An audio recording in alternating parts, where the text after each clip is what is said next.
여러분 안녕하십니까? 아침의 광장 박은정입니다. 어제 정말 더우셨죠? 대구의 낮 최고 기온이 37.8도까지 오른 것을 비롯해서 포항은 38.2도까지 오르는 등 올여름 들어서 최고 기온을 나타냈습니다. 한밤에도 수온주가 내려가지 않으면서 지난달 29일 이후 열대야도 계속되고 있는데요. 이렇게 기록적인 폭염이 이어지면서 지역의 온열 질환자 수도 급증하고 있습니다. 지난 5월 20일부터 지난달 2일까지 53명에 그쳤던 온열 질환자 수가 한 달여 만인 지난 5일에 129명까지 늘었습니다. 오늘도 대구의 낮 최고 기온이 35도까지 오르는 등 무더위가 계속될 것으로 보이는데요. 소나기 소식이 있긴 하지만 이 찜통더위를 물리치진 못하겠습니다. 6월부터 시작된 폭염이 8월까지 이어지면서 무더위에 지친 분들 정말 많이 계실 겁니다. 이럴 때일수록 잘 먹고 잘 쉬면서 건강 챙기셔야겠습니다. 8월 8일 월요일 아침의 광장, 먼저 이 시각 교통 상황과 날씨 듣겠습니다. 김현지 리포터. 네, 먼저 고속도로입니다. 경부고속도로 서울 방향에 긴급 사고 제보 있습니다. 남구민하들목 내리자마자 1차로에서 승용차 접촉사고 있었는데요. 사고 구간 조심 운전하시기 바랍니다. 중앙고속도로 춘천 방면에선 공사와 지체 구간 있습니다. 안동졸음쉼터 양방향 1차로에서 공사 진행 중이고요. 동명휴게소 이전부터 다부터널 일대까지 차량 속력 많이 떨어지고 있습니다. 신대구 부산고속도로 부산 방향에선 청도 1터널 안 55km 지점 2차로에 1톤 화물차 고장으로 정차 중입니다. 계속해서 시내도로입니다. 달구벌대로 두류내거리에서 감삼내거리 방향 신호주기에 따라 밀림과 풀림 반복하고 있습니다. 신천대로는 동신교 지하차도 빠져나와서 침산교 지하차도 앞두고 지체되고 있고요. 반대 방향은 경대교 지하차도 지나서 상동교까지 무난하게 지나고 있습니다. 서대구로 남평리내거리에서 평리내거리 방향은 평리내거리 직전 2차로에 화물차 고장으로 정차 중입니다. 이동하실 때 참고하시고요.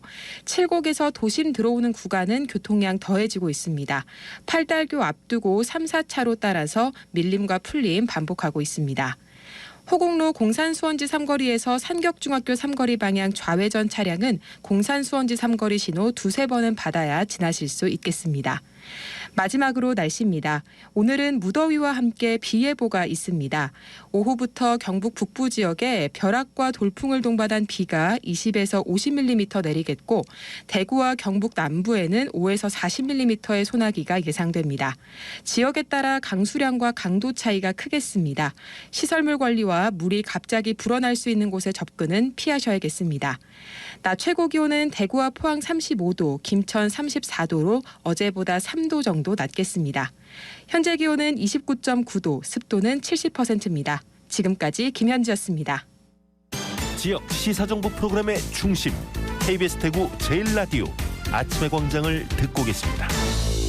월요일 아침의 광장 함께하고 계십니다. 8시 33분 지났습니다. 자, 오늘 아침 지역의 주요 뉴스부터 살펴보겠습니다. 뉴스민의 천영길 기자, 매일신문 김근우 기자 함께합니다. 안녕하십니까? 안녕하십니까? 네, 안녕하십니까? 네, 천영길 기자 전화 연결하도록 하겠습니다. 첫 소식 전해주시죠.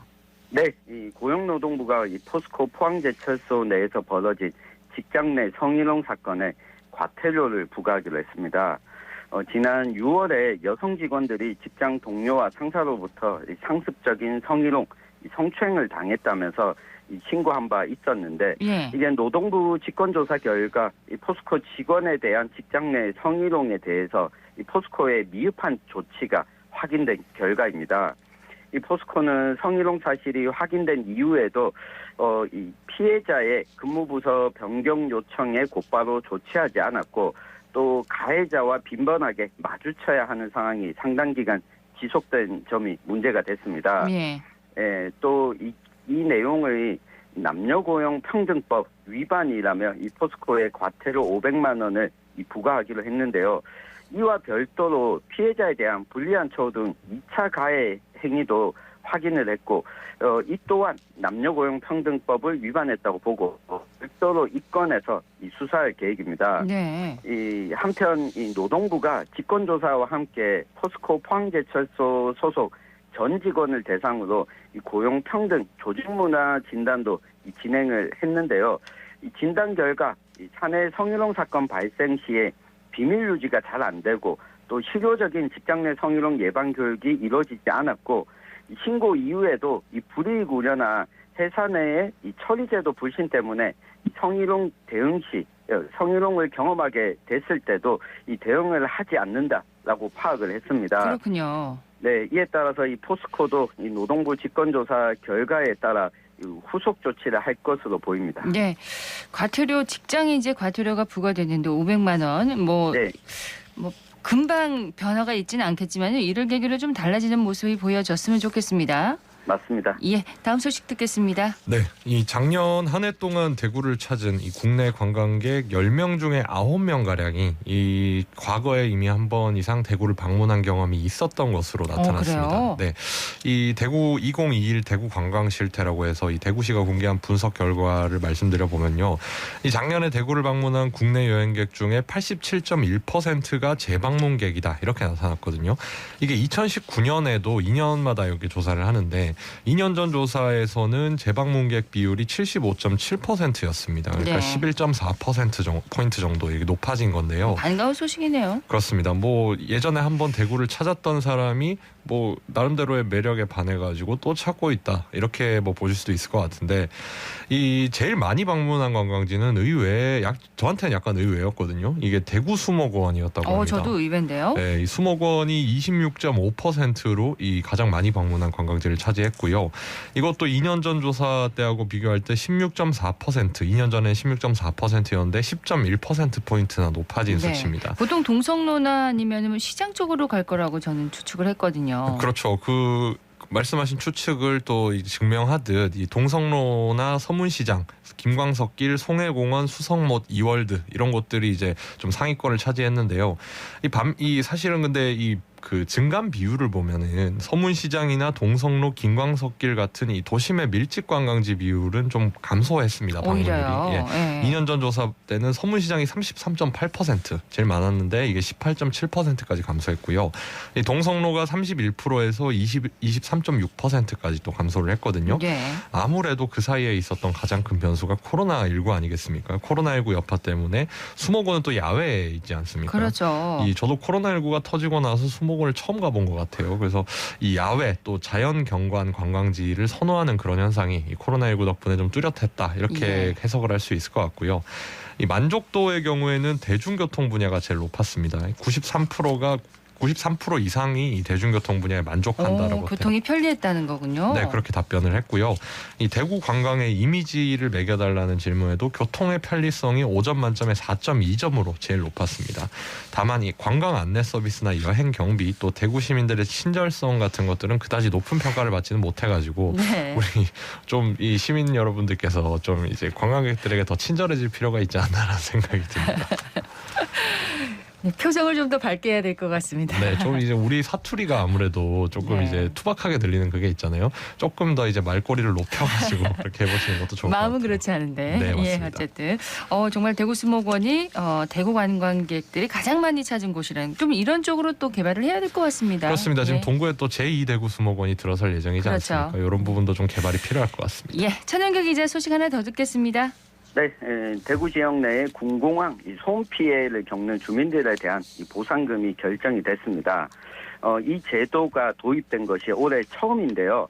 이 대구 동구청이 이 지역 소음대책심의위원회를 열고 이 피해를 인정받은 69,700여 명에게 226억 원을 지급하기로 결정을 했습니다. 예. 이 소음도를 기준으로 최대 1인당 월 6만 원, 연 72만 원을 지급하고 이 최저는 월 3만 원, 1년 12만 6천 원이 지급될 예정입니다. 이게 산정 기간이 정해져 있나요?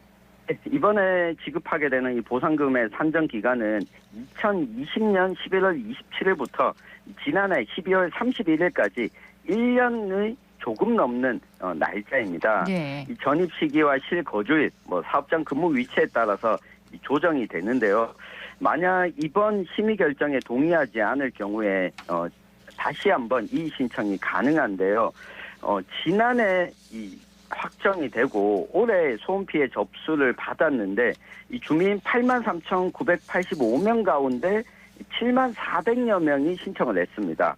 일부 500여 명 정도가 이의 신청을 했는데 이 금액이 너무 적다라고 하는 이유로 이 신청을 했는데 일단 이 신청을 하지 않는 이 주민들은 이달 중으로 이 소음 피해 보상금을 받으실 수 있게 됐습니다. 예, 지역 소식은 여기까지 듣고요. 이슈 토크로 넘어가도록 하겠습니다. 자, 오늘 짚어볼 이슈는 뭔가요? 네, 앞서 제가 공황 피해 소음을 말씀드렸는데 이 대구 경북 최대 현안인 통합신공항 건설을 위한 특별법이 지난주에 발의가 됐습니다.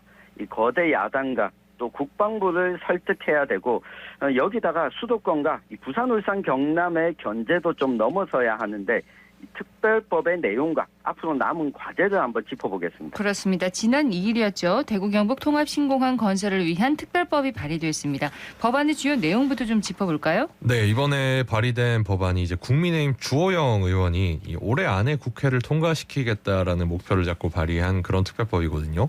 이 내용이 어떤 게 담겼냐 보시면 이 신공항을 중추공항으로 하고요. 이 국비 우리가 늘 관심을 갖고 있던 국비 지원, 이 네. 민간공항 건설은 전액 국비로 진행을 하고 군공항 건설은 지금 하는 대로 기부대 양여로 진행하면서 부족분에 한해서 이 국비를 지원받을 수 있는 그런 근거를 만들었습니다. 또 종전 부지에는 국제 규모의 관광 상업 시설 및 첨단 산업 단지를 조성해서 이거를 예타 면제 사업으로 추진하자 이런 식의 내용이 담겼는데요. 사실은 뭐 여러 가지 긍정적인 내용들이 담겼습니다만은 결국 핵심적인 건 저는 국비 지원이라고 봅니다. 국비. 네, 요거는 이제 앞서 말씀드렸던 뭐 국제 규모의 상업 시설 또 첨단 산업 단지 이런 예타 면제 사업들하고도 관련이 있는 것들인데 이게 옮겨가는 공항 자체에도 영향이 있지만은 지금 대구 도심에 있는 K2 공군기지 또 대구국제공항이 옮겨간 종전 부지를 어떻게 하느냐의 영향이 굉장히 큰 부분이거든요. 그렇죠. 지금 기존에는 기부대 양여 사업이라고 해서 이 새 공항을 짓는 자금을 마련하는 데 있어서 이 국비 없이 기존 부지를 팔아가지고 돈을 마련해서 그쪽에다가 군공항하고 민간공항을 우리가 다 지어주겠다라는 굉장히 뭐 10조 원 이상 규모의 프로젝트 파이낸싱이 예상되는 그런 사업을 마련해 놨는데 예. 이 경우에는 사실은 이게 옮겨갈 돈을 또 뽑아내야 되지 않습니까? 기존 부지에서. 그래서 결국은 여기다가 또 대규모 아파트 단지를 짓는 거 말고는 그 돈을 뽑아낼 방법이 없는 것이 아니냐 이런 얘기들이 굉장히 많았었기 때문에 예. 사실은 그 자리에다가 뭐 굉장히 중요한 자리지 않습니까? 그렇죠. 미래 성장 동력이나 이런 것들을 유치해야 되는데 이래서는 안 된다라는 문제의식에서 탄생한 그런 특별법이라고 보시면 되겠습니다. 근데 이 특별법 제정이라는 새로운 절차를 밟게 되면서 기존의 통합공항 완공 시점은 좀 늦춰지게 되겠죠? 네, 이 통합신공항 완공 시점이 계속해서 조금씩 늦어지고 있는데요. 애초에 통합신공항을 추진하던 당시에는 2026년이 목표였습니다. 하지만 이게 부지 선정 과정에서 시간이 좀 지체되면서 2028년 완공을 목표로 했지만 이미 또 현실적으로 불가능해졌습니다. 예. 이 특별법안이 통과가 되고 예비 타당성 조사를 면제받는 등 행정 절차가 마무리되고 나면 착공하는 시점을 아무리 앞당긴다고 해도 2025년에나 가능하고 이렇게 되면 완공은 2030년께나 가능할 것이라는 전망이 나오고 있습니다. 그렇군요. 근데 이제 생각보다 참 많은 의원들이 법안을 발의해서 법안 발의에 이제 서명을 해서 좀 네. 기대감을 높이고 있어요. 그렇죠. 뭐 사실 우리 지역 의원들끼리 뭐 발의를 해봤자 이게 다른 지역 또 다른 정당 또 대구는 워낙 또 국민의힘 강세가 강하니까요. 대구 예. 경북은 다른 지역과 다른 정당 의원들의 동의를 받지 못한다면은 뭐 발의는 마음대로 할 수 있지만 통과는 어려운 그런 상황 아니겠습니까? 그렇죠. 근데 이게 당초에는 50명 정도 의원들 서명을 받아가지고 발의하는 게 목표였는데 여기에 더불어민주당 의원 9명을 포함한 83명의 국회의원들이 이 법안 발의에 동참했다라는 점이 상당히 지금은 고무적인 그런 상황이거든요. 네. 특히나 지금 민주당은 전당대회를 진행 중인데 여기 대표 경선에 나온 이재명 의원 같은 경우에도 이 최근에 관련 특별법을 따로 또 준비를 하고 있다 이런 식으로 밝혔습니다. 이렇게 뭐 특별법이 여러 가지가 있을 경우에는 서로 좀 엇갈리는 내용을 조율한다든지 해가지고 이제 병합하는 방식도 있기 때문에 예. 이것도 기대를 좀 해봄직한 부분이고요. 이 국토교통부에서도 원희룡 장관 본인이 이 국토교통이 업무 보고를 통해서 특별법이 필요하고 이게 국회에서 통과된다면 이 필요한 모든 사항에 협조할 뜻이 있다 이런 취지의 발언을 하면서 굉장히 힘을 실어줬습니다. 그렇습니다. 그래도 이제 법안의 처리를 낙관할 수만은 없는 상황이라면서요. 네, 국회에서 살펴보면 이 더불어민주당 이 169석을 차지하고 있는 이 거대 야당의 협조가 매우 중요한 상황인데요. 민주당 대표 선거가 끝나고 나면 여야 간의 정쟁이 다시 격화됐을 때 과연 야당 협조를 끝까지 받아낼 수 있을지는 좀 더 지켜봐야 합니다. 예. 일부 야당 의원들이 특별법 공동 발의 동참을 했고 이를 발판 삼아서 야당 의원들을 더 많이 이 특별법 통과에 찬성할 수 있도록 앞으로의 노력이 또 중요한 상황인데요. 이 또 한편 정부 내에서 이 국토부의 이 적극적인 의지와 별개로 이 국방부의 설득도 중요합니다. 이종석 국방부 장관이 지난 1일에 이 국회 K2 이전과 관련해서 이 군사공항의 국비 지원 사례는 없고 군사공항은 대부분 기부대 양료 방식으로 이전된다. 예. 신중하게 판단해야 할 부분이다. 이렇게 답변을 했기 때문에 이 국방부의 동의를 얻는 과정도 앞으로 이 중요한 산 중의 하나입니다. 그리고 또 지역적으로는 수도권과 부울경의 견제도 넘어야 할 산이죠. 그렇습니다. 이 통합신공항 얘기가 나올 때부터 지금이 골든타임이다라는 얘기가 굉장히 많이 나왔던 게 앞으로 사실은 우리나라가 지금까지의 사례를 봤을 때 계속해서 수도권 집중이 더 강화된다면 이게 결국은 득표율 이 표가 걸려 있는 정치에도 영향을 미치게 되거든요. 네. 그러니까 앞으로는 지역 균형 발전 같은 것들을 이 수도권의 힘이 더 강해지기 때문에 기대하기 어려울 수 있다라는 우려 때문에 이런 얘기가 나왔었는데 여기 중추공항과 관련해 가지고 수도권의 어떤 방어 논리가 좀 있을 수 있을 것 같습니다. 법안에 중남부권의 중추공항이라는 얘기를 명시했는데 네. 이 우리나라의 한 개의 중추공항만 지금 인정을 하고 있거든요. 인천공항만요? 그렇습니다. 사실은 기존의 박근혜 정부 시절에 영남권 신공항이가 한창일 때 요거를 김해공항 확장안으로 선정한 이유가 이 정부의 논리가 우리나라의 중추공항은 뭐 인천공항 하나면 충분하다 이런 굉장히 수도권 중심적인 논리였거든요. 그래서 지금 와서 다시 또 중추공항 얘기가 나올 경우에는 반대가 클 수 있다 이런 우려가 나오고 있고 실제로 인천의 지역구를 둔 일부 의원들은 요거에 좀 반대를 하는 그런 상황인 것으로 확인이 되고 있고요. 예.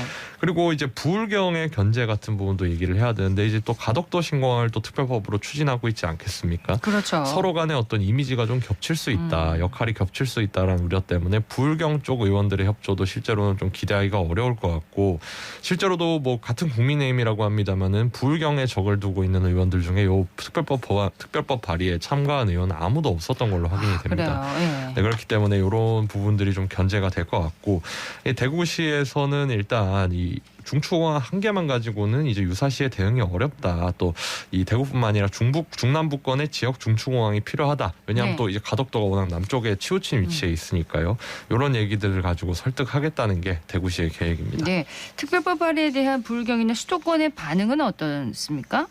네, 이 부산과 경남의 국회의원이 각각 18명, 16명인데 이들 가운데 특별법에 동의한 서명에 참여한 의원이 5명입니다. 부산은 1명도 없었고요. 네. 경남의 의원들이 참여를 했는데 또 한 가지 또 눈여겨볼 만한 것이 경남에 있는 더불어민주당 국회의원들은 또 참여를 하지 않았습니다.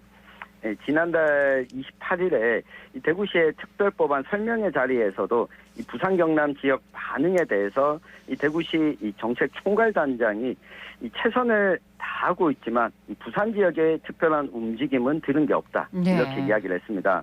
앞서 김근우 기자가 언급했던 것처럼 이재명 더불어민주당 의원이 이 당대표 경선에서 이 대구 경북 통합신공항 지원을 약속했는데 지금 순회 경선 일정 가운데 대구 경북은 지나갔고 그렇죠. 이 부산 울산 경남 지역 경선에서는 어떤 입장을 내놓을지도 또 지켜봐야 합니다.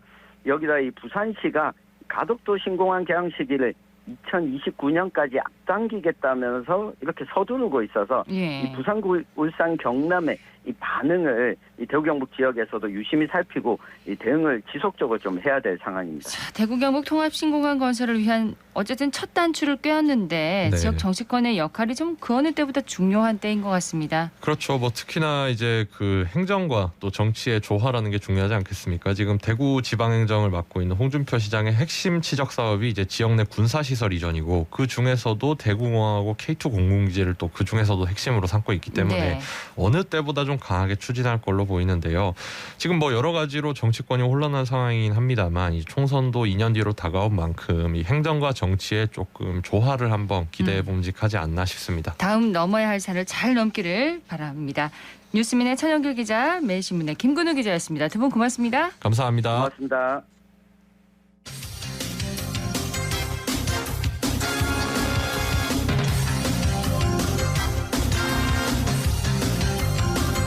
월요일 아침에 광장 함께하고 계십니다. 8시 50분 지났습니다. 인생 전환기에 있는 우리 지역의 청년들이 보다 나은 삶을 준비할 수 있도록 지역의 청년 정책을 살펴봅니다. 청년 리포트 대구시 청년상담소 강혁주 상담사와 함께합니다. 어서 오십시오. 네, 반갑습니다. 오늘 소개해 주실 청년 정책은 뭔가요? 네, 오늘은 18 어른이라는 주제로 이야기를 드려보려고 합니다. 18 어른이라는 단어와 어른이라는 단어가 서로 어울리지 않는 것도 같은데요. 18과 어른이라는 단어가 말이죠. 네, 맞습니다. 예. 다른 이름으로는 보호종료 아동, 자립준비 청년이라고 불리고 있습니다. 부모의 부재 또는 학대 등으로 아동복지시설 및 위탁 가정에서 생활하다가 만 18세 이후 자립해야 하는 청년들을 가리키며 국내 연간 보호종료 아동 수는 2,500명에 달하고 있습니다. 네. 만 18세가 되면은 원하든 원치 않든 이제 시설에서 나와서 자립을 해야 하는 거죠? 네, 맞습니다. 시설의 보호 아래 정해진 대로 살아왔던 생활과는 달리 오로지 자신의 선택에 책임을 지며 살아가는 자립 후 삶에 적응하기란 쉽지 않고 갑작스럽게 찾아온 사회적 방치는 보호종료 아동들에게 위험으로 다가오기도 합니다. 예. 보호종료 아동들이 퇴소 시 받는 정착금은 500만 원이 전부이고 심리적, 사회적, 경제적 독립으로서 자립은 어려운 상황입니다. 이에 지난 6월 보호종료 아동들이 현행 18세에서 만 24세까지 보호기간을 상향하는 법이 시행되었습니다. 그렇군요. 자립 시점이 이제 만 24세로 늘어났다고 하니까 다행이긴 한데 그래도 여러 가지로 부족한 점이 많겠죠? 네, 맞습니다. 관련된 정책들만 나열해 놓고 본다면 보호종료 아동들이 받을 수 있는 혜택은 꽤 많은 편이라고 볼 수 있습니다. 하지만 그럼에도 불구하고 상당수 많은 보호종료 아동들이 자립 후 빈곤한 삶을 살고 있다고 합니다.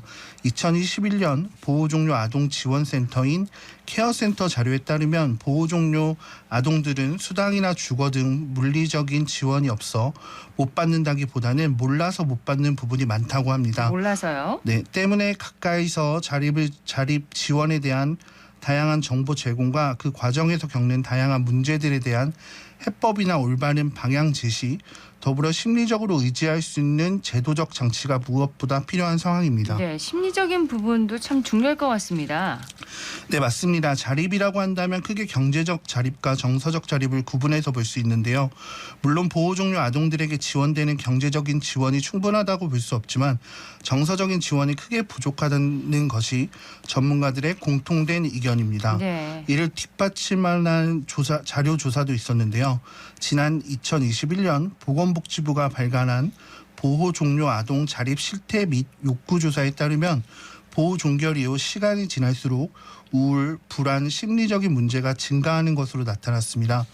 보호 종료 5년 이내의 아동 1,200명 중 10%인 120명이 심리적인 부담을 느끼고 있고 보호 종료 이후 가장 어려운 점으로 꼽았습니다. 그렇군요. 인터뷰 설문에 따르면 특히 퇴소 이후 사회적으로부터 받는 상처가 더해져 심리적으로 고통이 가중되기도 한다고 답했습니다. 예, 구체적으로 어떤 부분이 이들에게 그 심리적으로 큰 부담, 어려움으로 다가왔을까요? 네, 집을 구할 때나 공과금을 낼 때 고민이 많을 때 부모님도 없고 이걸 어떻게 해결해야 하나 고민하면서 심리적으로 많은 불안감을 느꼈다며 그러면서 보육원에서 내가 조금만 더 주체적으로 살았으면 어땠을까? 네. 내가 보육원에서 살아서 이렇게 된 걸까?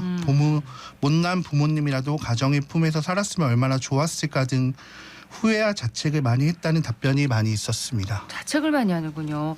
근데 보호 종료 아동을 다른 말로 하면은 자립 준비 청년이라고 한다고 하잖아요. 청년 상담사로 이제 부족한 부분이나 추가로 하고 싶은 이야기가 있으세요?